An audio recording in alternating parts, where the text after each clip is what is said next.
I'd like to invite our distinguished guest of honor, Reverend Father Joseph, the principal of Saint Assisi Metric High Secondary School, to address the gathering and share his valuable thoughts with us.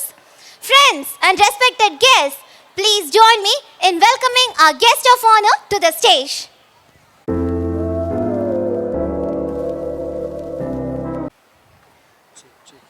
So good evening. அனைவருக்கும் மாலை வணக்கம். எல்லாரும் நல்லா இருக்கீங்களா? அன்பு பெற்றோர்களே, அன்பு சகோதரிகளே, நான் அங்கேருந்து தொடர்ந்து வரும் பொழுது ஒரு பள்ளிக்கூடம், ஏன்னா ஏறக்குறைய எனக்கு 15 வருஷம் இந்த பள்ளிக்கூடத்தில் இருக்கும் பொழுது ஒரு பள்ளிக்கூடத்தில் ஆனுவல் டேனா எப்படி இருக்கும், எப்படி போன்னு பார்த்துருக்குறோம். இந்த ஸ்கூலில் பெஸ்ட்டுன்னு சொல்ல போனால் இந்த பேண்டு சூப்பராக வாசிச்சாங்க. Let's give a big clap for the band. Really fantastic. ஒரு ஸ்கூலில் போய் பேண்டு வைக்கிறது வந்து ரொம்ப ரொம்ப கஷ்டம். அதுவும் இவ்வளோ டிசிப்ளினாக வச்சுருந்தாங்க. So hats off to the head மிஸ்ஸஸ் and all the teachers and sincerely I thank them, specially those students. அதற்கடுத்தபடி அந்த ஸ்கூலை பொறுத்தளவில் பார்க்கும் பொழுது ரெண்டாவது best the language, the communication skills. இந்தியன்ஸை பொறுத்தளவில் நான் மற்ற நாடுகளில் போய் படிச்சிருக்கிறேன். நமக்கு ஒரு பெரிய பிரச்சனையே இந்த கம்யூனிகேஷன் ஸ்கில்ஸ். குறிப்பாக வந்து எந்த மொழியாக இருந்தாலும் சரிதான், ஆங்கிலமாக இருந்தாலும் சரிதான், தமிழாக இருந்தாலும் சரிதான், எந்த மொழியாக இருந்தாலும் சரிதான், தெளிவாக பேசக்கூடிய தன்மை கொஞ்சம் பேருக்கு தான் இருக்குது. அதனால தான் நம்ம எவ்வளவு தான் அறிவு இருந்தாலும், எவ்வளோ தான் படிச்சிருந்தாலும், அந்த கம்யூனிகேஷன் ஸ்கில்ஸ் லேக் ஆகும்போது we lack in a job. Mostly Indians lay off ஆகுறாங்க. நல்ல பதவிக்கு போயிடுறாங்க, ஆனால் லே ஆஃப் ஆகிடுறாங்க. காரணம் என்ன? குறுப்பாக லே ஆஃப் ஆகிறாங்க. 1000, 2000, 3000. Main reason is they lack in communication skills. But இந்த ஸ்கூலில் பார்க்கும் பொழுது குறிப்பாக எம்சி பண்ணவங்களாக இருக்கட்டும், அதற்கு அடுத்தபடியாக அவங்களுடைய ஸ்கூல் ஆனுவல் டே ரிப்போர்ட்டை வித்தியாசமாக பண்ணியிருந்தாங்க. ஸோ எல்லாருக்குமே குறிப்பாக அந்த ஸ்கிட்லையும் சரி, they had a very good communication skills. Let's give a big clap for the language and the communication skills. Thank you to the sisters. It is so wonderful. உங்கள் ட்ரெஸ்ஸுமே நல்லா சூஸ் பண்ணியிருந்தீங்க. குறிப்பாக டான்ஸுக்கு கஷ்டப்பட்டு சூஸ் பண்ணியிருந்தீங்க. உங்கள் இன்விடேஷனாக இருக்கட்டும், சிஸ்டர்ஸ்னால் அது தான் அவங்க மைன்யூட்டாக எல்லாத்தையும் பார்ப்பாங்க. எல்லாத்தையும் பார்த்து நல்லபடியாக செஞ்சுருக்கிறாங்க. Very good. So thanks for calling me. Also you did a wonderful job and you are doing a great job giving them good communications and really a confidence to the children. நான் ஒன்று இங்கே பேச வந்தது தான், உங்கள் பிள்ளைங்க ஜெயிக்கணுமா ஜெயிக்கக்கூடாதா, வாழ்க்கையில் ஜெயிக்கணுமா ஜெயிக்கக்கூடாதா? நீங்களும் சரி நானும் சரி, நம்ம இந்தியாவில் தான் வாழ்கிறோம், தமிழ்நாட்டில் வாழ்கிறோம். அது எந்த மதத்தை சார்ந்தவங்களாக இருக்கலாம், எந்த இனத்தை சார்ந்தவங்களாக இருக்கலாம், எந்த மொழியை சார்ந்தவங்களாக இருக்கலாம். ஆனால் ஒவ்வொருத்தரும் ஜெயிக்கணும். They have to win life. அதுதான் நம்முடைய நோக்கமாகவும் இருக்கணும். ஒரு குழந்தைய பள்ளிக்கூடத்துக்கு அனுப்புகிறோம், சம்பாதிக்கிறோம், எல்லாத்தையும் வாங்குகிறோம் அப்படின்னா அவன் லைஃப்பில் ஜெயிச்சு நிற்கணும். அவன் வந்து வாழ்க்கையை தள்ளிட்டு போகக்கூடாது. நான் ஒரு சில இடத்துல பேசும் பொழுது, ஒரு சில குடும்பங்களில் பேசும் பொழுது அவங்க சொல்லுவாங்க, ஏனோ இந்த 2 பிள்ளைக்காடி வாழ்கிறேன் ஃபாதர், வேறு வழி கிடையாது, ஏதோ வாழ்க்கை தள்ளிக்கிட்டு போகுது. அந்த ஒரு சந்தோஷம் இல்லாமல், மகிழ்ச்சி இல்லாமல் என்ன பண்ணுறாங்க, வாழ்க்கையை ஏதோ தள்ளிக்கிட்டு போயிட்டுருக்குறோம். அந்த வின் பண்ண கிடையாது. வாழ்க்கையில் வின்னுங்கிறது மிக மிக முக்கியம். அந்த வின் பண்ணுறதுக்கு என்ன செய்யணும்? இப்போல்லாம் நீங்கள் சொல்லுவீங்க, இந்த செல்ஃபோன்லாம் அதிகமாகிடுச்சு. என்கிட்ட அதிகமாக நான் ஸ்கூலில் இருக்கும்போது கம்ப்ளைண்ட் வர்றது, செல்ஃபோனை பிள்ளைங்களை பார்க்க சொல்லாதீங்க, செல்ஃபோனை அடிக்கடி வீட்டில் வந்தோடனே பார்க்குறாங்க. நான் கேட்பேன், ஏமா நீங்கள் வாங்கி கொடுத்தீங்க? வேறு வழியே இல்லை ஃபாதர், அடம் பிடிச்சான் அப்படின்னு சொல்லி நல்ல காஸ்ட்லியான 25,000, 30,000, 40,000 செல்ஃபோனை வாங்கி கொடுத்துட்டு பார்க்கக்கூடாதுன்னு யார்கிட்ட வந்து கம்ப்ளைண்ட் பண்ணுறாங்க? டீச்சர்ஸ்கிட்ட வந்து நீங்கள் சொல்லுங்கள், நீங்கள் சொன்னால் கேட்பாங்க அப்படின்னு சொல்லி எந்த பொறுப்பை யார்கிட்ட தள்ளி விடுறாங்க? டீச்சர்ஸ்டையும் ஹெட் மாஸ்டர்டையும் தள்ளி விடுவாங்க. என்கிட்ட வந்து சொல்ல மாட்டாங்க, ஏன்னா அடுத்தடுத்த பதில் வேறு மாதிரி இருக்கும். ஆனால் வந்து சொல்லிட்டு தான் இருப்பாங்க. ஏன்னா +2 இருக்கட்டும், 10th இருக்கட்டும், போர்டு எக்ஸாம் போகிறாங்க, கண்டிப்பாக அவங்களுடைய ரெக்ரேஷனே செல்ஃபோனாக தான் இருக்குது. ஒன்று. ரெண்டாவது, படிப்பும் கம்மியாக தான் ஆகுது. இப்போ பல குழந்தைகளுக்கு அந்த படிப்பும் வர மாட்டேங்குது, ரொம்ப கஷ்டப்படுறாங்க. டீச்சர்ஸும் சரி, இந்த 10th போர்டு எக்ஸாமில் அவனை பாஸ் பண்ண வைக்கிறது, ஒரு சிலர் வந்துடுறாங்க, ஒரு சிலர் பாஸ் பண்ணுற வைக்கிறதுக்கு படாத பாடுபட்டு இருப்பாங்க. Coaching coaching coaching. இந்தியாவில் அதுவும் குறிப்பாக தமிழ்நாட்டில் மட்டும்தாங்க evening study, morning study, coaching, tuition எல்லாமே இருக்குது. ஏன் இந்த பிரச்சனை? எதுக்கு இவ்வளவு கஷ்டப்படுறோம்? செல்ஃபோனை பார்க்குறான், விட மாட்டேங்கிறான் இல்லையா, ரொம்ப கஷ்டப்படுறான். அதே நேரத்தில் மார்க்கும் வர மாட்டேங்குது, படிக்கிறதுக்கும் கஷ்டப்படுறான். உங்கள் பிள்ளைங்க நல்லா ஓரளவு படித்த பிள்ளைங்க இருக்கிறாங்க. பட் ஆனால் இதில் ஒரு ஒரு கருத்தை மட்டும் நான் உங்கள்கிட்ட சொல்ல வர்றேன். உங்கள் பிள்ளைங்க ஜெயிக்கணும், மார்க் வாங்கணும், படிக்கணும், செல்ஃபோன் பார்க்கக்கூடாதுன்னா சிம்பிள் வே தான் இருக்குது. என்கிட்ட இப்போ உள்ள பசங்க கொஞ்சம் ஸ்மார்ட்டாக இருப்பாங்க. அவங்க ஸ்மார்ட்னு நினைக்கிறாங்க, அது ஸ்மார்ட்னஸ் கிடையாது, அது தாந்தோடித்தனம். 10th போர்டு எக்ஸாமுக்கு பசங்களை டீச்சர்ஸ் ப்ரிப்பேர் பண்ணிட்டாங்க. அன்றைக்கி சோஷியல் எக்ஸாம். அந்த எக்ஸாமுக்கு ப்ரிப்பேர் பண்ணிட்டு பசங்களை அனுப்பிச்சாச்சு. இந்த இவன் வந்து கோயில் சாமியாக போகிறான், போய் கும்பிட்றான்.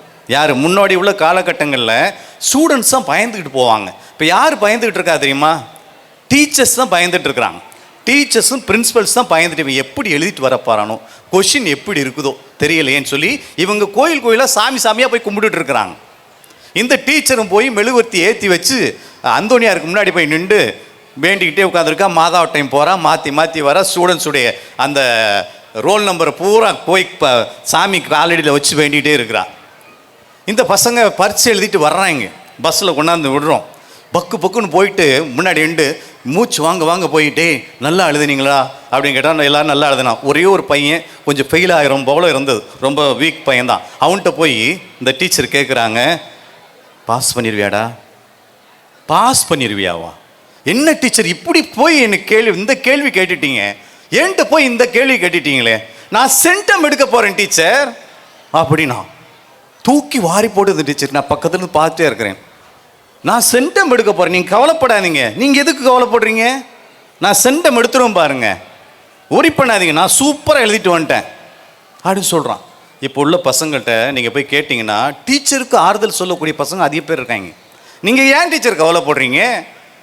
கவலையே படாதீங்க, நான் பாஸ் பண்ணுறது மட்டும் சென்டம் எடுத்துட்டு சொல்லிட்டான். அவன் எவ்வளோ மார்க் எடுத்துருப்பான்னு நினைக்கிறீங்க? பாஸ் பண்ணியிருப்பானா? ஜஸ்ட் பாஸ் பண்ணான். ஆனால் அவன் என்ன சொன்னான்? சென்டம் எடுத்துருவோன்னு சொல்லி மறுபடியும் வந்தான். என்கிட்ட +1 சீட்டுக்கு வர்றான் அவன். ஃபாதர் +1 சீட்டு கொடுங்க. டே உனக்கு என்னடா சீட்டு? எனக்கு ஆர்ட்ஸ் குரூப் ஏதோ ஒன்று கொடுங்க. ஒழுங்காக படிப்பியாடா? படிப்பேன். எப்படிடா படிப்பேன்? அந்த டீச்சர் இருக்காங்க, ஒரு சப்ஜெக்ட் டீச்சர் சொல்லி அந்த டீச்சர் இருக்காங்க, 3 மாதம் போதும் எங்களை வீட்டில் வர வச்சு மிதிச்சாவது பாஸ் பண்ண வச்சுருவாங்க, அதுக்கு தான் நான் அந்த ஸ்கூலில் சேர்றேன்னு சொல்கிறான். பாருங்கள், அவன் படித்து பெரிய ஆளாகன்னு சொல்ல கிடையாது.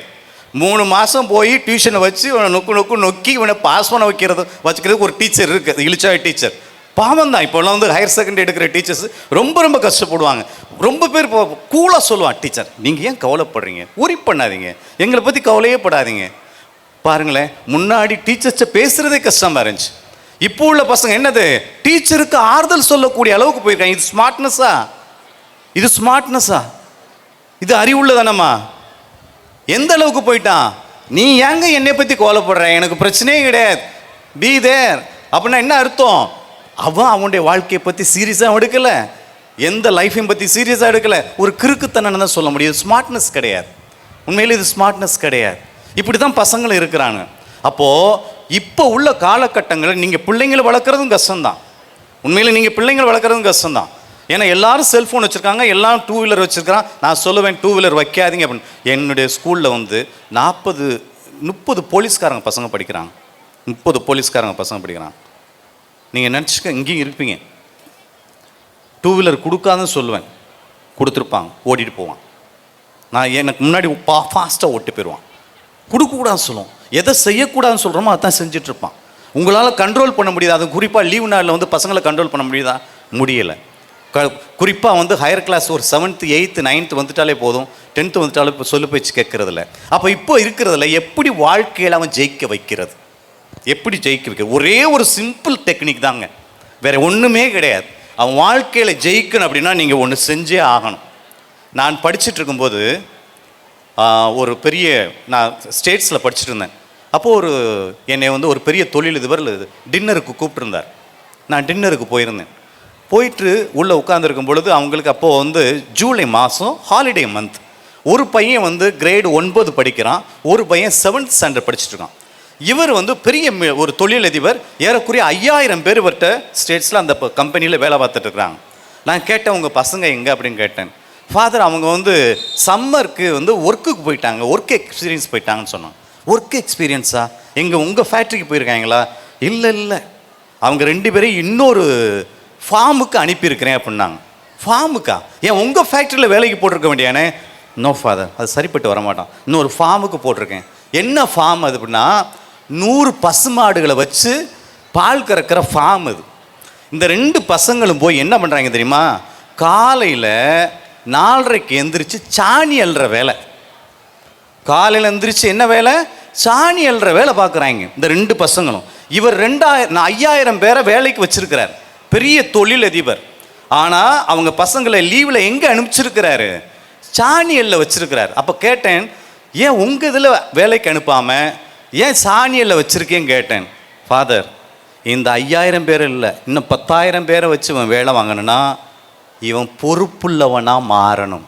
He has to be responsible. He has to be responsible. அன்பு மக்களே, உங்கள் புள்ள பொறுப்புள்ளவனாக இருக்கிறானா? ஒரு காசு கொடுத்தா அந்த ஒரு காசுக்கு பொறுப்புள்ளவனாக இருக்கானா? ஒரு ட்ரெஸ்ஸு வாங்கி கொடுத்தா அந்த ட்ரெஸ்ஸுக்கு பொறுப்புள்ளவனாக இருக்கானா? இன்றைக்கி காலகட்டங்களில் ஷூவை போய் கலட்டி இப்படி தூக்கி எறிவான், சாக்ஸை கலட்டி இங்கிட்டு எறிவான், யூனிஃபார்மை கலட்டி அங்கிட்டு போடுவான். எல்லாத்தையும் கலட்டி அங்கே போடக்கூடிய பிள்ளைங்கள் தான் அதிகமாக இருக்கிறாங்க. தாந்தோன்றித்தனம்.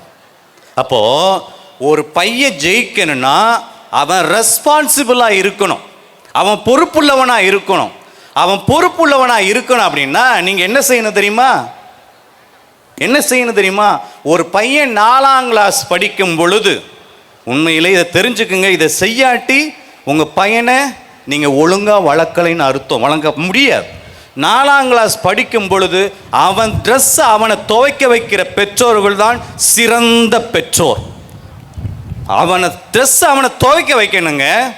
அவன் ட்ரெஸ் அவன் தான் துவைக்கணும். 4ஆம் கிளாஸ் படிக்கிறான்னா அவன் ட்ரெஸ் அவன் துவைக்கணும். வாஷிங் மிஷின் இருந்தால் கூட வாஷிங் மிஷினில் போடக்கூடாது, அவன் தான் துவைக்கணும். அந்த ட்ரெஸ் அவன் தான் துவைச்சான்னா நீங்கள் சூப்பரான பெற்றோர். துவைக்க வச்சுட்டீங்க, அதுதான். 2ஆம் கிளாஸ் படிக்கும்போது அவன் சாப்பிட்ற பிளேட்டை அவன் தான் கழுவணும், அவன் தான் கழுவணும். இப்போது இந்த டிஃபன் பாக்ஸில் சாப்பாடு கொண்டு வரேங்க, நான் பார்ப்பேன், நான் எல்லா இடத்துலையுமே இந்த நல்லிலாம் வச்சுருக்கேன், தண்ணியெலாம் வரும். இவன் என்ன செய்வானா, தின்னுட்டு 12ஆம் கிளாஸ் படிக்கும்போது கூட தின்னுட்டு அப்படியே மூடி வச்சிடறான். என் வீட்டில் ஒரு ஆயாமா இருக்குது, அம்மாங்கிற ஆயாமா வச்சுருக்குறாங்க, வச்சுக்கிட்டு அதுதான் கழுவும். ஏன்னா நீ கழுவுனா என்ன? நான் நல்லா கழுவ மாட்டேன். அந்த உங்களுக்கு உள்ள பெரிய நோய் வந்து பெண்களுக்கு பெரிய நோய், அம்மாக்களுக்கு பெரிய நோய் என்ன தெரியுமா? நீ ஒழுங்காக கழுவ மாட்ட குடு, நீ ஒழுங்காக துவைக்க மாட்ட குடு, நீ ஒழுங்காக காய்கறி வெட்ட மாட்ட குடு, நீ ஒழுங்காக சமைக்க மாட்ட குடு. இந்த நோய் உங்கள்கிட்ட போகணும். இந்த நோய் போனால் தான் அவன் உருப்படுவான். இப்போ வீட்டுக்காரர் வந்து சமைக்க வந்தாருன்னா கூட நீங்கள் போங்க, ஒழுங்காக வைக்க மாட்டீங்க.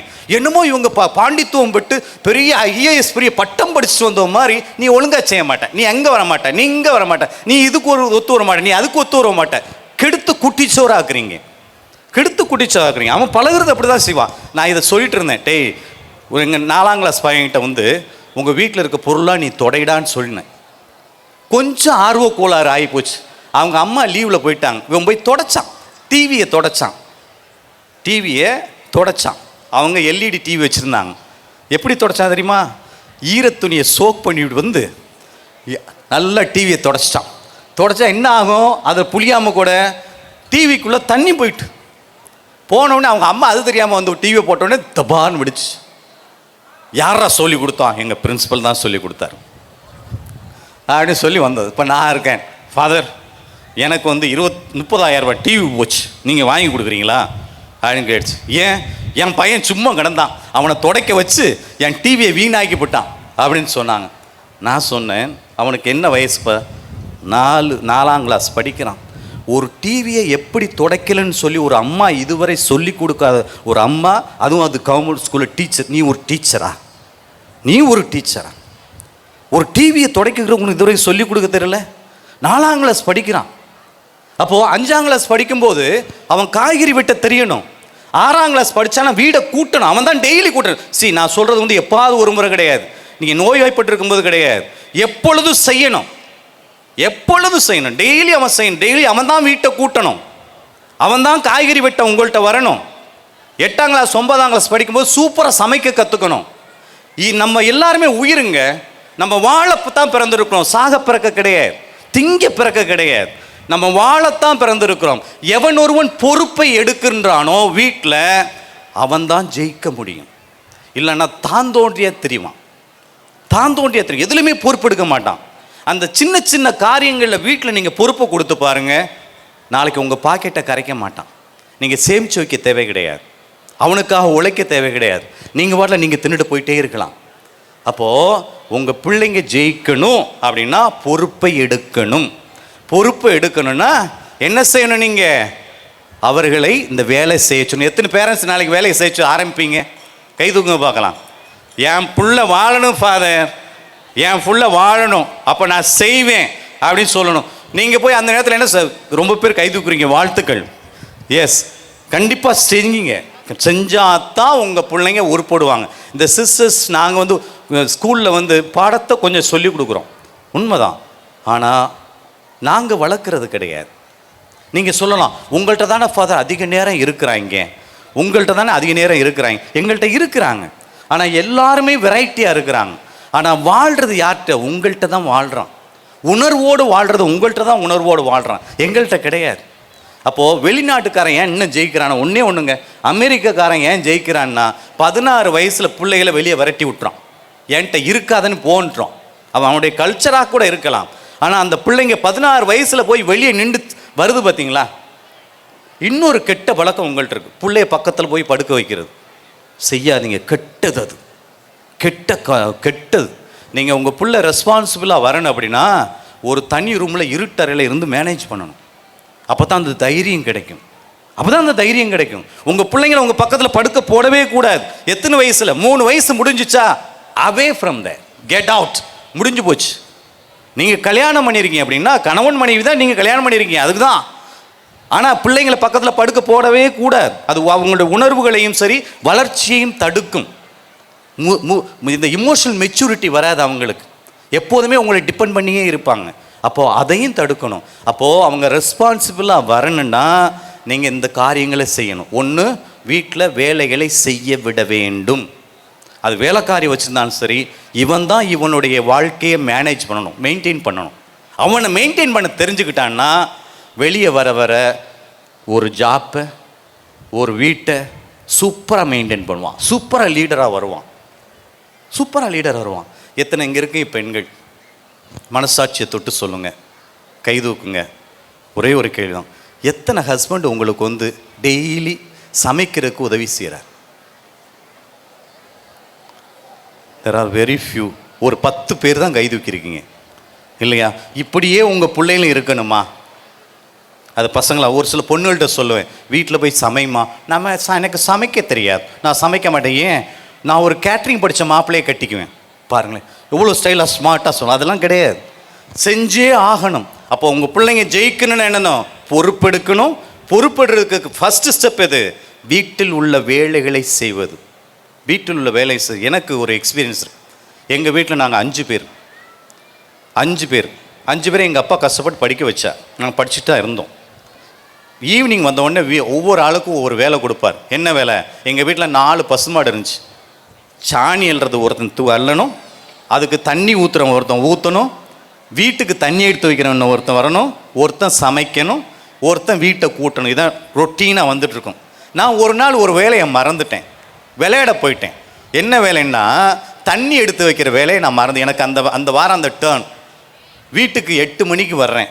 எங்கள் அக்கா எப்பா கூப்பிட்டார், இங்கே வாடா, ஏன்டா தண்ணி எடுத்து வைக்கல, மறந்துட்டேன், இன்றைக்கி சாப்பாடு கிடையாது, உனக்கு சாப்பாடு கிடையாதுன்ட்டார். சாரிப்பா. சாரிலாம் கிடையாது, எங்கள் அம்மாட்ட சொல்லி சோத்தை போடாத அப்படின்ட்டார். சோத்தை போடாமல் படுக்க வச்சுட்டாங்க. படுத்துட்டேன். 11 மணிக்கு எனக்கு பசி. அப்போது எங்கள் அம்மாட்ட அம்மான்னு அழுகிறேன். என்னடா பசிக்குது? எங்கள் அப்பா என்ன சொன்னா தெரியுமா? தண்ணியை குடிச்சிட்டு படுக்க சொல்லு ராஸ்கல். சோத்தை போட்டால் கொன்னுட்டேன். 11 மணிக்கு குடும்பக்காரன் அப்பா எனக்கு சோத்தே போடலைங்க. தண்ணி தூக்கி வைக்காததுக்கு நான் இன்றைக்கி சல்யூட் எடுப்பேன் எங்கள் அப்பாட்ட. நான் அந்த நிலைமையில் இருக்கிறேன்னா எங்கள் அப்பா செஞ்ச அந்த பொறுப்புள்ள தன்மை. ஒவ்வொரு குழந்தைக்கும் பொறுப்பு, அந்த செஞ்சால் தான் நீ வாழ்வ. அதுதான் வாழ்க்கை, அதுதாங்க வாழ்க்கை. இதெல்லாம் கேவலமே கிடையாதுங்க. ரொம்ப பேர் கேவலப்படுவாங்க. சாணி எழுறதுங்க என்னங்க கேவலம்? ஜானி எழுறதுல என்ன கேவலம் இருக்குது? வீட்டை கூட்டுறதுல என்ன கேவலம் இருக்குது? துணியை துவைக்கிறதுல என்ன கேவலம் இருக்குது? அதெல்லாம் பொறுப்பை கொடுக்கக்கூடியதுங்க. அப்போதாங்க உங்கள் பிள்ளைங்க பொறுப்போடு வாழ்வாங்க. உங்கள் பர்ஸை கரைக்க மாட்டாங்க, உங்களை நிம்மதியாக வைப்பாங்க. உங்களை நாளைக்கு அவங்க பார்க்கணும் அப்படின்னா அவங்க பொறுப்போடு இருக்கணுங்க. இந்த ஃபார்மேஷன் நீங்கள் இந்த பயிற்சியை கொடுக்காட்டினா நீங்கள் நல்ல கடவுள் உங்களை பார்த்து தண்டிச்சிருவார், பெற்றோரை தண்டிப்பார். உன்கிட்ட 2 குழந்தைய கொடுத்தனே, உன்கிட்ட ஒரு 3 குழந்தைய கொடுத்தனே, உனக்கு ஒரு குழந்தைய கொடுத்தனே, உருப்படியாக வளர்க்க தெரியலையே, உன்னெல்லாம் பெற்றோர்னு சொல்லுவேனா அப்படின்னு சொல்லி உங்கள் கடவுள் உங்களை கண்ணை குத்திடுவார் பார்த்துங்க. அதனால் தயவுசெய்து சொல்கிறேன், அன்பு பெற்றோரே, பொறுப்புள்ள குழந்தைகளை வளர்க்க பாருங்கள். இங்கே நம்ம ரோட்டில் வர்றோம் பார்த்தீங்களா, எனக்கு இந்தியாவை பார்த்தாலே தமிழ்நாட்டை பார்த்தாலே வருத்தமாக இருக்கும். இவ்வளோ பேர் இருக்கிறோம், இவ்வளோ உழைப்பு இருக்குது, இந்த ரோடு உருப்படியாக இருக்குதா?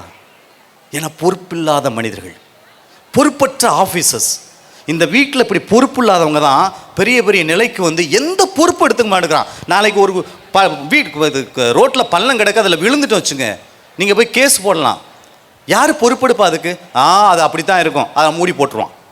எல்லாமே அட்ஜஸ்ட்மெண்ட் தான். எல்லாம் அட்ஜஸ்ட் பண்ணி நம்ம வாழ வேண்டி கிடக்கு. இன்றைக்கி டெல்லியில் வாழ்வது நரகன்னு சொல்கிறான். பள்ளிக்கூடங்களை மூடி வச்சுருக்கிறான் டெல்லியில். ஏன்? காசு மாற்று அதிகமாயிடுச்சுன்னு சொல்லி. எந்த கவர்மெண்ட் வந்தாலும் எந்த ஒரு உருப்படியான திட்டங்களை கொண்டு வரல. என்ன பண்ணுறான்? பள்ளிக்கூடத்தை மூடி வச்சுட்டு ஏர் ஃபில்டரை வச்சுட்டு ஏதோ ஆன்லைனில் கிளாஸ் நடத்த ஆரம்பிக்கிறான். பொறுப்பற்ற தன்மை. இதே இது மற்ற நாடுகளாக இருந்துச்சா ஏதோ ஒரு சொல்யூஷன் கொண்டு வந்திருப்பான், ஏதோ ஒரு தீர்வுக்கு வந்திருப்பான். ஆனால் நம்ம நாடை பாருங்களேன், என்ன ஒரு தீர்வுக்கு வர்றோம்? ஏன்னா இங்கே வீட்டில் வளர்க்கப்பட தாந்தோண்டித்தனமாக வளர்க்கப்படிய குழந்தைகள் ஒரு பதவிக்கு வந்தாலும் அவர்களால் எதையும் செய்ய முடியாது. படிச்சிருப்பாங்க. எனக்கு என்கிட்ட ஒரு பிள்ளை வந்து சூப்பராக படிக்கக்கூடிய குழந்தை, 12ஆம் கிளாஸ் படிக்குது. அவங்க அம்மா என்ன பண்ணுன்னா, எந்த வேலையும் கொடுக்காது, நீ படி. காஃபி போட்டு கொடுக்கும், சோறு போட்டு கொடுக்கும், எல்லாம் பண்ணி கொடுக்கும், பிளேட்டு அதான் கலக்கும், துணியை அப்படியே கறிக்கோழி மாதிரி வளர்த்தான. ஒரு நாள் வீட்டுக்கு போயிருந்தேன். போகும்போது இப்படி செஞ்சுட்டு இருக்கும்போது அப்போ கேட்டேன், நீ முட்டா அம்மாவா? ஏன் அந்த பிள்ளை இப்படி கொள்கிற? என்ன ஃபாதர், என் பிள்ளை படிக்கணும்ல, மார்க் வாங்கணும்ல, அதுக்கு எல்லாத்தையும் நான் செஞ்சு கொடுக்குறேன், நீ செஞ்சு கொடுக்குறியா? எவ்வளோ பெரிய தப்பை பண்ணுறீங்க தெரியுமா? அந்த பிள்ளை மார்க் எடுக்கிறது மட்டும் கிடையாது, மார்க் வந்து வாழ்க்கையே கிடையாது. ஆனால் வாழ்க்கையில் ஜெயிக்கிறது தான். மார்க்கும் கொஞ்சம் தேவை, பணம் தேவை, எல்லாம் தேவை தான். ஆனால் வாழ்க்கையில் ஜெயிக்கிறதுக்கு பொறுப்பெடுக்கணும். இந்த குழந்தையை விடு. முதல்ல அவன் வந்து பயந்து வாழ்க்கையை இழந்து போயிடுவான். நீ பக்கத்துலேருந்து செய்ய அந்த குழந்தைக்கு தைரியம் இல்லாமல் போயிடும், தன் காலில் நிற்க முடியாது, நம்பிக்கை இல்லாமல் போயிடும். அதனால் அன்பு பெற்றோரே, அவங்க படிக்கலாம் இருக்கலாம், படிக்காதவங்களாக இருக்கலாம், உங்கள் குழந்தை உங்கள் பிள்ளை செல்ஃபோன் பார்க்கக்கூடாதுன்னா நீங்கள் என்ன செய்யுங்க? முதல்ல இந்த வேலையை ஆரம்பிங்க. என்றைக்குமே செய்யாதேன்னு சொல்லாதீங்க.